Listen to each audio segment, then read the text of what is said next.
Pemirsa, adanya laporan dugaan berkurangnya kadar emas ke Polres Prabu Muli, pemilik toko emas selaku terlapor datangi ke Polres Prabu Muli guna memenuhi panggilan klarifikasi kepolisian.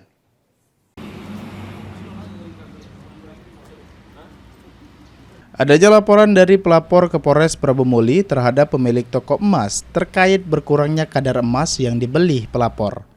Terlapor melalui kuasa hukumnya menyatakan menghormati dan mendukung proses hukum yang sedang berjalan.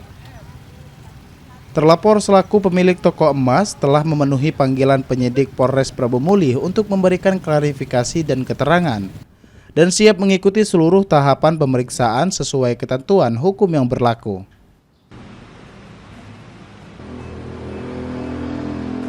Kalau kami, saya dan klien kami dan keluarga itu kami menghormati proses hukum, karena yang namanya melaporkan itu adalah hak dari semua warga negara, ya, hak konstitusi. Jadi kami menghormati atas laporan itu, kami tetap kooperatif, dan saya sebagai penasihat hukum dari Toko Emas Cahaya tetap memberikan fasilitas untuk penyidik mencari informasi yang seakurat mungkin dan seobjektif. Jadi kami tidak menutup-nutupi apa yang terjadi di laporan ini. Kalau prosesnya sekarang gimana? Kalau tahap proses sekarang masih tahap klarifikasi. Tahap klarifikasi, dan itu sudah dihadiri oleh klien kami dan memberikan keterangan di Polres Prabu Muli.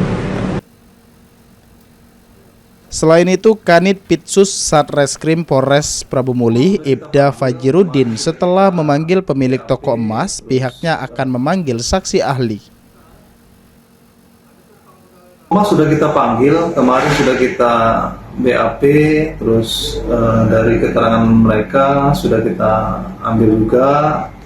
Nanti kedepannya kita akan memanggil saksi ahli agar persesuaian dengan apa yang diberikan keterangan oleh toko emas dengan saksi ahli yang kita undang.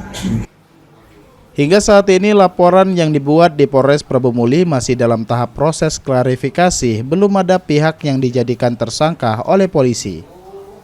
Anggi Perkasa, PAL TV.